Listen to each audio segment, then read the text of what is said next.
Bharatiya Janata party प्रदेश की सरकार के सफलतापूर्वक 4 वर्ष के कार्यकाल के उपलक्ष्य में आयोजित आज के इस समारोह में प्रदेश के हमारे कर्मठ और लोकप्रिय अध्यक्ष माननीय स्वतंत्र देव सिंह जी,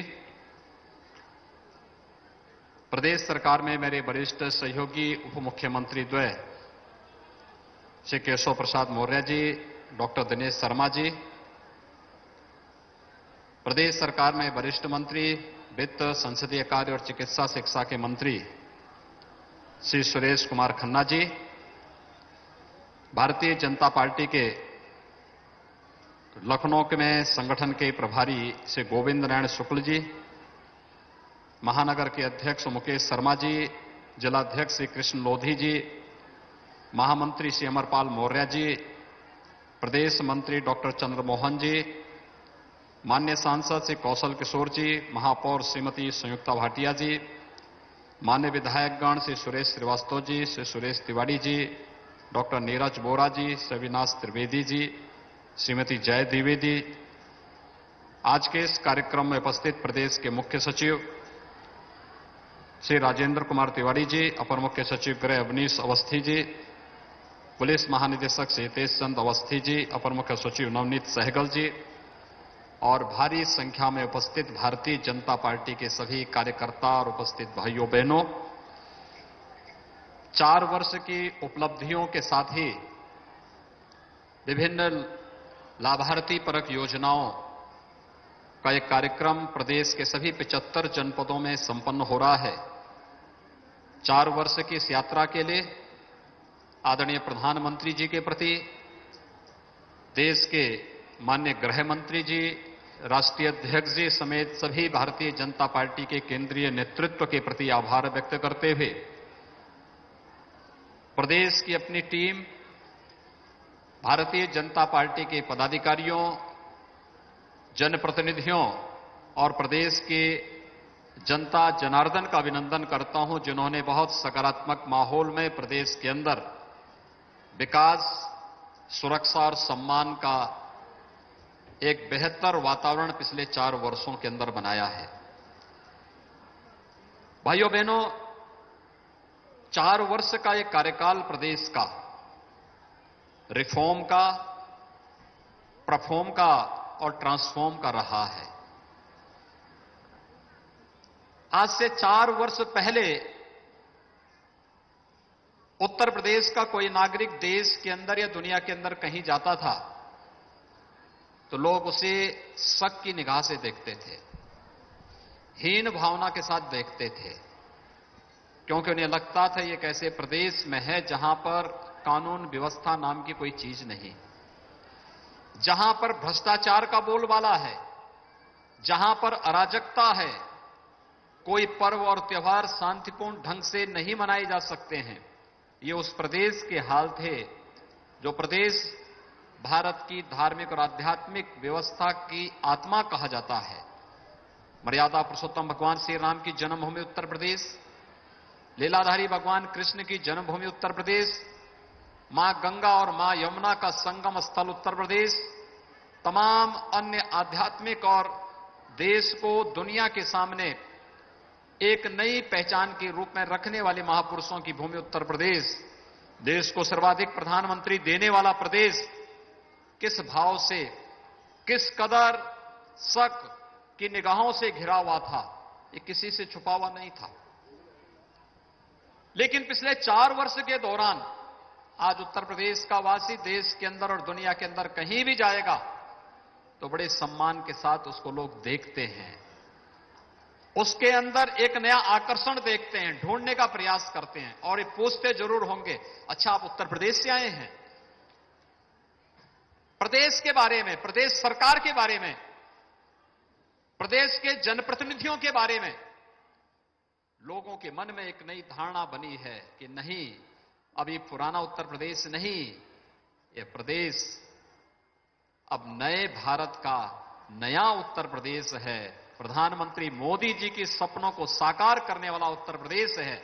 और ये जो सम्मान का भाव पैदा हुआ है, ये केवल मेरे लिए नहीं, मेरे सहयोगी उप मुख्यमंत्री या मंत्रियों के लिए नहीं, केवल संगठन के पदाधिकारियों के लिए नहीं, प्रदेश के 24 करोड़ जनता के सम्मान को, स्वाभिमान को बढ़ाने वाला ये अवसर है। और इन 4 वर्षों में इस प्रदेश को हम लोगों ने बीमारू प्रदेश से एक समर्थ प्रदेश की ओर अग्रसर किया है। अनेक प्रकार के कार्य हुए हैं, कोई फील्ड अछूता नहीं है। हमने 2017 के प्रारंभ में विधानसभा चुनाव जब प्रदेश के अंदर प्रारंभ हुए थे, उस समय लोक कल्याण संकल्प पत्र जारी किया था और लोक कल्याण संकल्प पत्र को हम लोगों ने गीता मान करके उसके एक एक पंक्ति को अक्षरशः पालन करने का प्रयास किया और उसको धरातल पर उतार करके लोक कल्याण का पथ प्रशस्त करके प्रदेश को आज बीमारू से समर्थ प्रदेश बनाने में सफलता प्राप्त की। आज उसी का परिणाम है। कोई भी फील्ड हो प्रदेश के अंदर, उसमें प्रदेश आज देश के अंदर अपना एक विशिष्ट स्थान रखता है।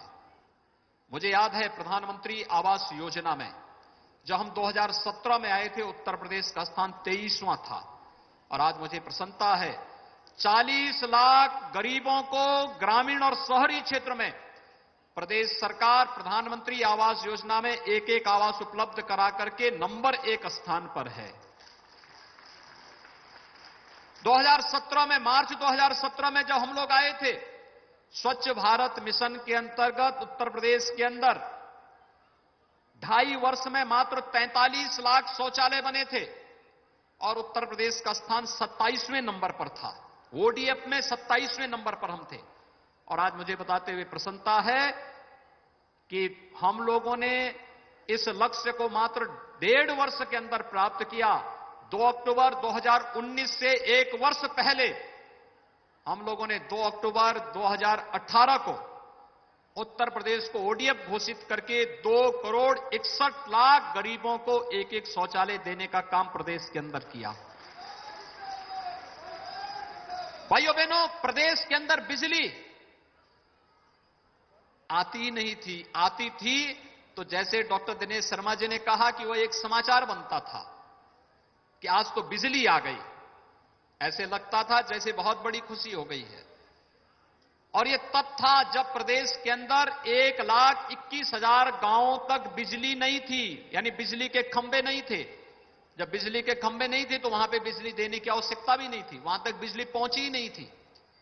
और आज मुझे बताते हुए प्रसन्नता है कि 1,21,000 गांवों में नए विद्युतीकरण के कार्य को संपन्न करने के साथ 1 करोड़ 38 लाख गरीबों को निःशुल्क विद्युत कनेक्शन उपलब्ध करवाने के साथ जनपद मुख्यालयों में 24 घंटे, तहसील मुख्यालयों में 20 से 22 घंटे और ग्रामीण क्षेत्र में 16 से 18 घंटे की बिजली प्रदेश सरकार ने उपलब्ध करवाने के साथ ही इस सेक्टर में व्यापक कार्य आगे बढ़ाया। आज आप आते होंगे, उत्तर प्रदेश बिजली से चमकता हुआ दिखाई देता। कहीं से भी आप घुसेंगे, नेपाल से घुसेंगे तो बिहार से घुसेंगे, छत्तीसगढ़ से, झारखंड से, मध्य प्रदेश से, राजस्थान से, हरियाणा से, उत्तराखंड से, कहीं से भी आप उत्तर प्रदेश में घुसेंगे, रात्रि में उत्तर प्रदेश का हर गांव जगमगाता हुआ दिखाई देता है। एक नए उत्तर प्रदेश की नई तस्वीर है। ये बदलता हुआ उत्तर प्रदेश है। सड़कों के क्षेत्र में क्या स्थिति थी? उत्तर प्रदेश की सीमा जहां से प्रारंभ होती थी, गड्ढे प्रारंभ होते थे और गड्ढे प्रारंभ इस कदर गड्ढे थे, लोगों ने सड़क मार्ग से चलना बंद कर दिया था। लोगों को लगता था कि पैदल जाएंगे अच्छा है, सड़क कहीं दुर्घटना का कारण न बन जाए। बहुत सारी जगह तो यह नहीं तय हो पाता था कि ये खेत है, खलियान है या सड़क है। ये तय करने में भी दिक्कत होती थी। मैं देखता था भारतीय जनता पार्टी का जनप्रतिनिधि, उसमें मैं भी था। हम लोगों को बरसात के समय में सड़कों की स्थिति ऐसी होती थी कि उन सड़कों में ही धान की रोपाई करनी होती थी, क्योंकि सड़क नाम की कोई चीज ही नहीं बची हुई थी।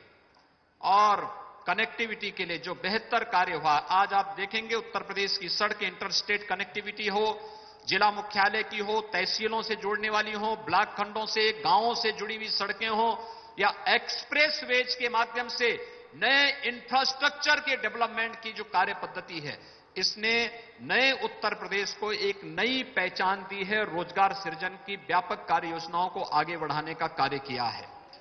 और भाइयों बहनों, वायु प्रधानमंत्री जी ने कहा था, उड़ान योजना के अंतर्गत एक गरीब हवाई चप्पल पहनने वाला भी जिस दिन हवाई जहाज की यात्रा करेगा, तब हम देखेंगे भारत वास्तव में नया भारत है। और उत्तर प्रदेश उस सपने को साकार कर रहा है। आज प्रदेश के अंदर 5 इंटरनेशनल एयरपोर्ट बन रहे हैं। जेवर का हमारा ये इंटरनेशनल एयरपोर्ट दुनिया का सबसे बड़े एयरपोर्ट में एक बन रहा है। आने वाली 30 वर्ष में 1 लाख करोड़ रुपए का रेवेन्यू अकेले उत्तर प्रदेश को केवल और केवल जेवर एयरपोर्ट देगा। ये 1 लाख करोड़ रुपए जब उत्तर प्रदेश के विकास में लगेगा तो उत्तर प्रदेश में लाखों नौजवानों के लिए रोजगार का सृजन होगा।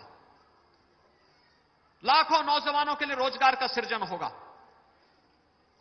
कुशीनगर में इंटरनेशनल एयरपोर्ट बन चुका है। कभी भी उसको हम अंतर्राष्ट्रीय वायु सेवा के साथ जोड़ सकते हैं। अयोध्या में एक इंटरनेशनल एयरपोर्ट के निर्माण की प्रक्रिया युद्ध स्तर पर चल रही है। लखनऊ और वाराणसी नए एयरपोर्ट के रूप में अंतर्राष्ट्रीय वायु सेवा के लिए पूरी सेवाएं यहां पर उपलब्ध करा रही हैं। हम लोग जब आए थे केवल 2 एयरपोर्ट फंक्शनल थे। आज गोरखपुर, प्रयागराज, कानपुर, आगरा, बरेली, हिंडन, ये 6 नए एयरपोर्ट इसके बाद प्रारंभ हुए और 17 पर कार्य चल रहा है। वर्तमान में 17 एयरपोर्ट पर काम चल रहा है, जहां पर कोई सोचता नहीं था। आजमगढ़ जैसे जनपद ने समाजवादी पार्टी को न जाने कितनी बार नेतृत्व दिया, लेकिन आजमगढ़ उनके शासनकाल में आजमगढ़ का हर व्यक्ति शक निगाहों से देश के अंदर देखा जाता। आजमगढ़ का व्यक्ति जब कहीं जाता था, यहां पर जब स्वागत गीत गा रहे थे निरुआ जी, ये लोग जब मुंबई जाते थे तो मुंबई में इन लोगों को कमरा नहीं मिलता था। होटल में जाते थे तो होटल वाला पहले खुश होता था कि कोई ग्राहक आया है, और जैसे ही वो कहता था कि हम आजमगढ़ के हैं तो तत्काल कहता था होटल में जगह नहीं है। आज आजमगढ़ आतंकवाद के लिए नहीं, विकास के लिए जाना जा रहा है। पूर्वांचल एक्सप्रेसवे आजमगढ़ होते हुए जा रही है। आजमगढ़ में हमारा एक राज्य विश्वविद्यालय का निर्माण कार्य प्रारंभ होने जा रहा है और आजमगढ़ विकास की नई ऊंचाइयों को छूता हुआ एक नए एयरपोर्ट के निर्माण के साथ भी युद्ध स्तर पर एयरपोर्ट के निर्माण का कार्य भी उसी आजमगढ़ में हो रहा है। ये विकास चेंज करता है, लोगों के जीवन में परिवर्तन का कारक बनता है। चित्रकूट में याद करिए, हजारों वर्ष पहले भगवान राम लंका पर विजय प्राप्त करके पुष्पक विमान से अयोध्या आए थे और हम तो अवध के वासी हैं। हजारों वर्षों के बाद भी हम वायु सेवा नहीं दे पाए।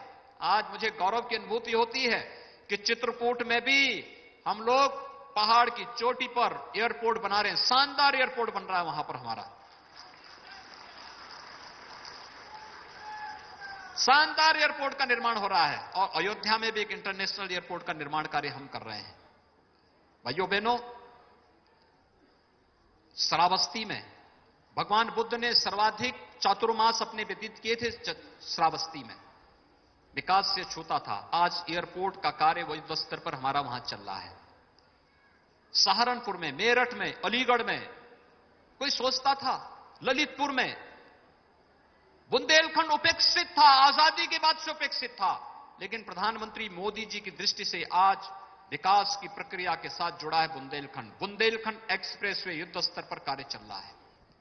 हमारा प्रयास है इस वर्ष के अंत तक पूर्वांचल एक्सप्रेसवे और बुंदेलखंड एक्सप्रेसवे में हम यातायात संचालन के लिए से प्रारंभ करेंगे। ये दोनों बैकबोन बनेगी उत्तर प्रदेश की अर्थव्यवस्था की। जिस दिन पूर्वांचल एक्सप्रेसवे, बुंदेलखंड एक्सप्रेसवे और गंगा एक्सप्रेसवे एक साथ चालू होंगी, भाइयों बहनों, उत्तर प्रदेश की अर्थव्यवस्था देश की सबसे बड़ी अर्थव्यवस्था उस दिन होगी। उस दिन उत्तर प्रदेश की अर्थव्यवस्था को फिर कोई उत्तर प्रदेश को बीमारू राज्य नहीं कहेगा। यह नए उत्तर प्रदेश की नई तस्वीर सबके सामने रखते हुए मुझे बहुत हार्दिक प्रसन्नता की अनुभूति हो रही है। और भाइयों बहनों, ये हम सफल इसलिए हो पाए हैं क्योंकि हमारे सामने आदरणीय प्रधानमंत्री जी का मार्गदर्शन और आप सबका, जनता जनार्दन का आशीर्वाद जो प्रदेश सरकार के साथ था। प्रदेश के एक एक सुधारवादी कदम को गांव ने, गरीब ने, किसान ने, नौजवान ने, महिलाओं ने इसको स्वीकारा। प्रदेश सरकार ने जो कदम उठाए कि नकल विहीन परीक्षा होनी है, तो यहां के नौजवानों ने सहर्ष उसको स्वीकार किया। हां, हम नकल नहीं करेंगे। और नकल विहीन परीक्षा को माध्यमिक शिक्षा परिषद ने, उच्च शिक्षा विभाग ने प्रदेश के अंदर लागू करके एक नया शैक्षणिक माहौल प्रदेश के अंदर देने का कार्य किया।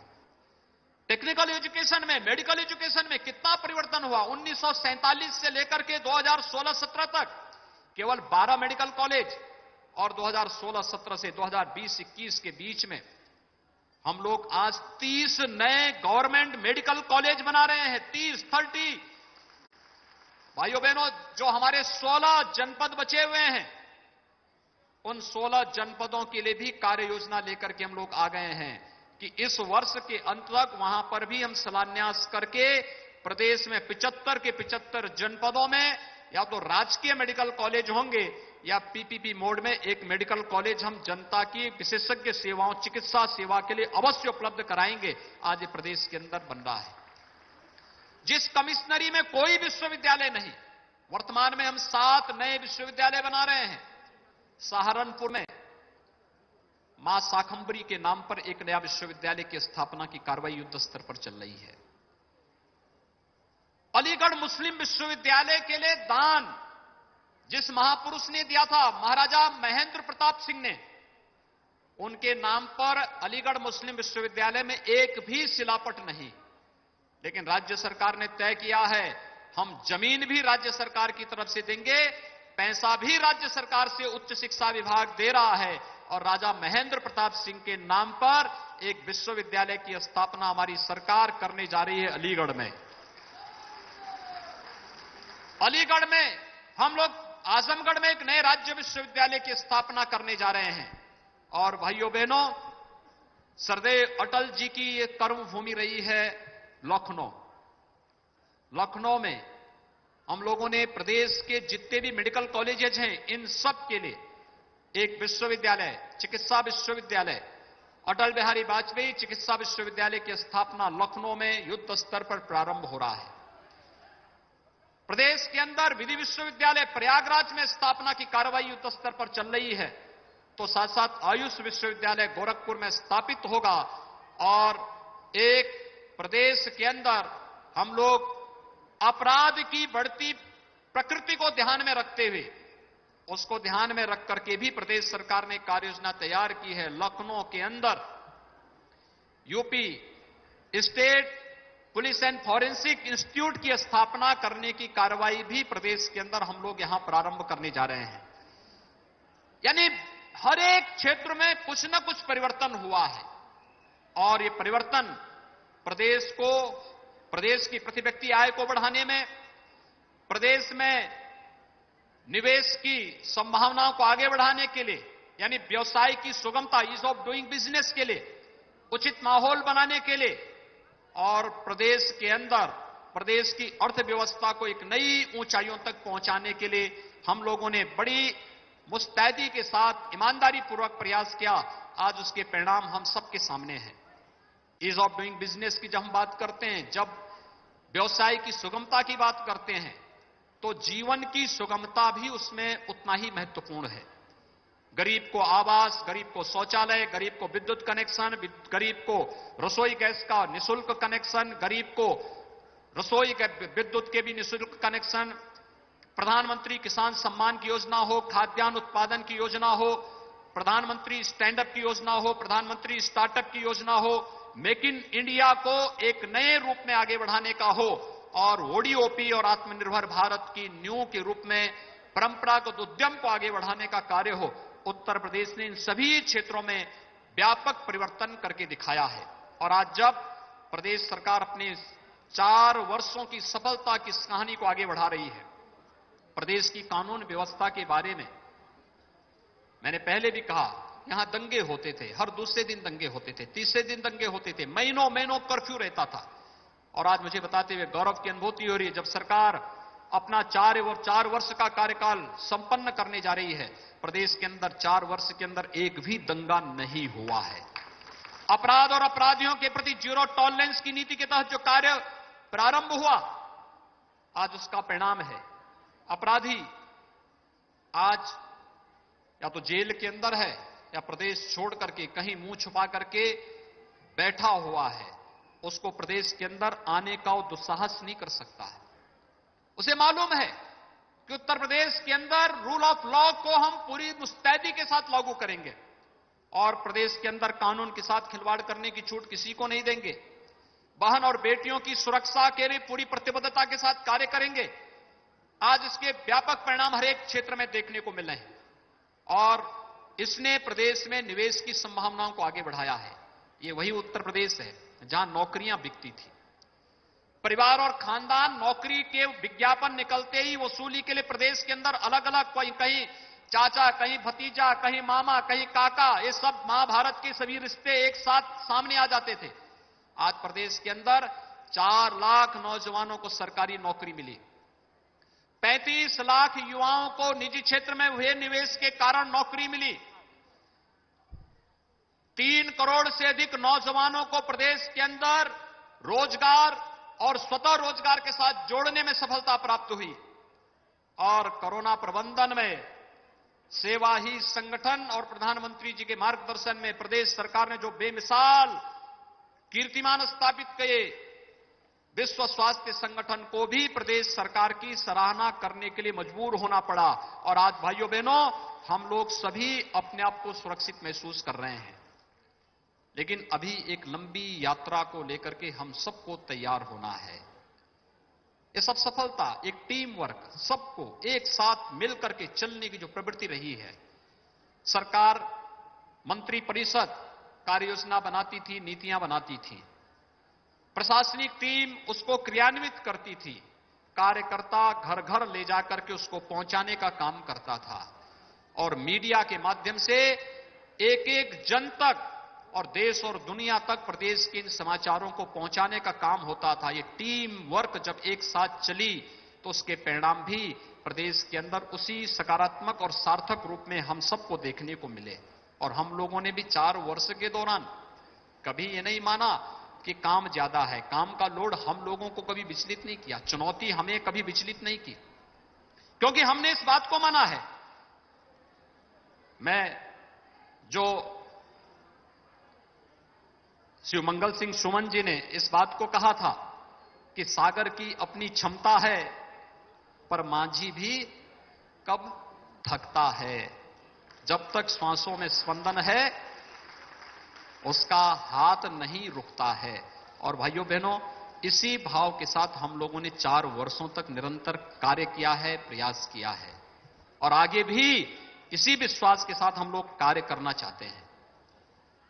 यही विश्वास है, यही एक पहल है जहां पर हम सबको 24 करोड़ जनता की उन आकांक्षाओं की पूर्ति करना है जो वर्षों से उसने सोचा था, जिसके बारे में वो कल्पना करता था।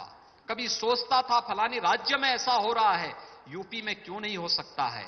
उसकी 24 करोड़ जनता की उन आकांक्षाओं को एक नई उड़ान देने का यह अवसर है और इसका श्रेय भारतीय जनता पार्टी के कार्यकर्ताओं को जाता है कि वह उसे घर घर तक पहुंचाने का कार्य कर रहा है।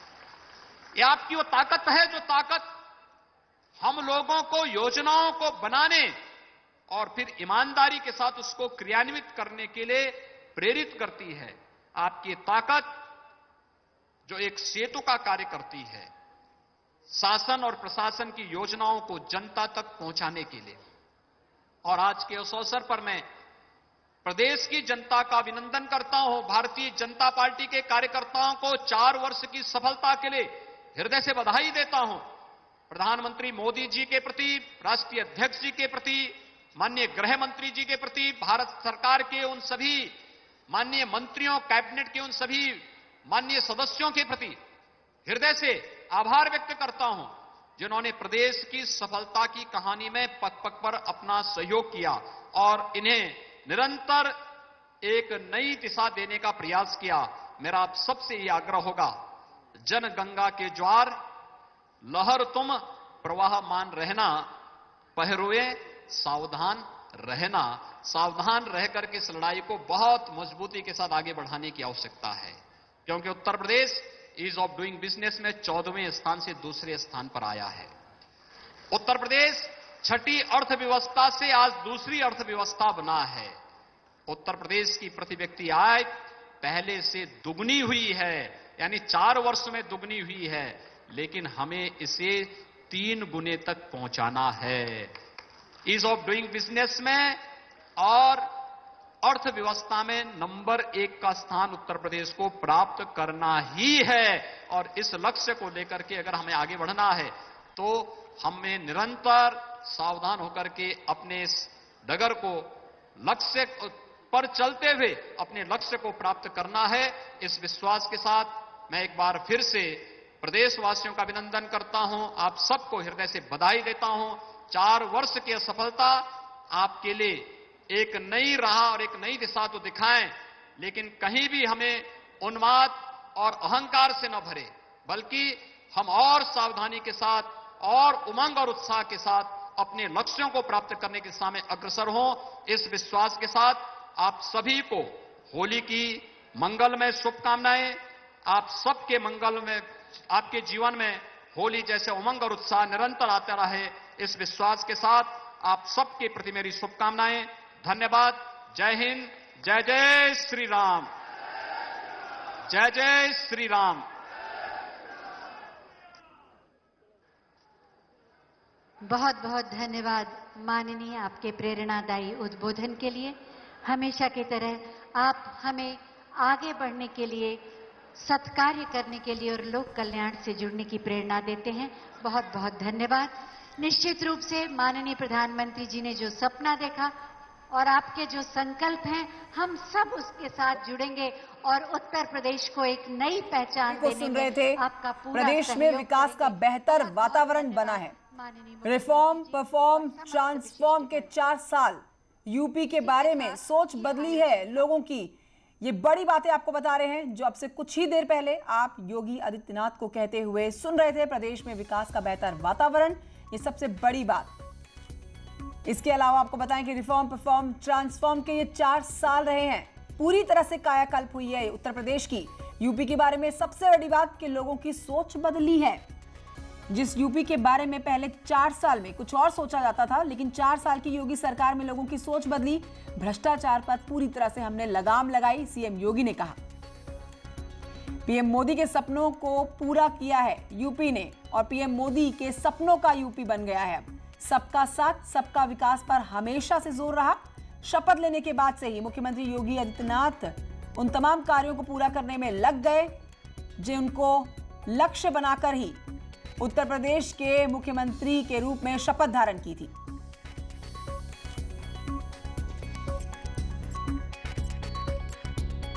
आपका मथुरा की बात करते हैं, जहां पर महापंचायत, किसानों की महापंचायत चल रही है। समाजवादी पार्टी अध्यक्ष अखिलेश यादव यहां पहुंचे हुए हैं। जयंत चौधरी भी पंचायत में मौजूद हैं और पंचायत में किसानों की भारी भरकम भीड़ भी है। कृषि कानूनों के खिलाफ ये प्रदर्शन और एक बार फिर से महापंचायत बैठाई गई है, जिसमें खुद पूर्व मुख्यमंत्री समाजवादी पार्टी के अध्यक्ष अखिलेश यादव इस समय मौजूद है। सीधी तस्वीरें आपके सामने, जयंत चौधरी और अखिलेश यादव को आप देख सकते हैं। और ये भारी भरकम भीड़ किसानों की, जो 3 कृषि कानूनों के विरोध में आकर इस महापंचायत का हिस्सा बन रहे हैं। किसान महापंचायत, एक तरफ खबरें ये भी आ रही है कि आज सरकार के जो 4 साल पूरे हुए हैं, किसान महापंचायत के जरिए, यानी किसानों के इस आंदोलन के जरिए समाजवादी पार्टी के अध्यक्ष अखिलेश यादव सरकार को साधने की भी कोशिश करेंगे।